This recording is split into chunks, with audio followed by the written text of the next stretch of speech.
Syria and neighbouring countries has always, and what is going on in our neighbouring country, Syria, the world, the global threat of a good development,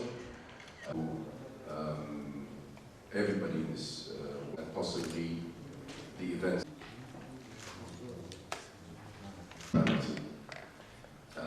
Definitely This crisis has put us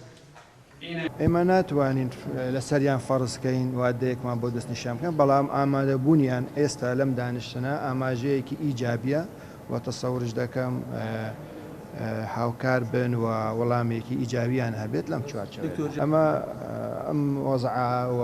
ڕووکردنی ئاوارەکان بۆ هەرێمی کوردستان یان ناوچەکانی تر ئەکید پەیوەستە بە ئەو ئۆپۆراسیۆنە سەربازیەکە لە سووریا هەیە ئەمەش پەیوەستە بەو بابەتە ئیتر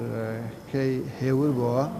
بارودۆخەکە ئەکیت ئەمەش تەسیریە لەسەر ئاوارەکە ئاخچارێکی گرینگە بەڵێ ئێمە هەوڵمان داوە کۆنتاکتمان لەگەڵ حکوومەتی عێراق کردووە بۆەوەی ئەوانیش هاوکار بن و پلانێکی هاوبەش بۆ هاوکاریکردنی ئاوارەکان ئێمە ئامادەمان کردووە و چاوەڕواری حکوومەتی عێراق وەڵاممان بدەنەوە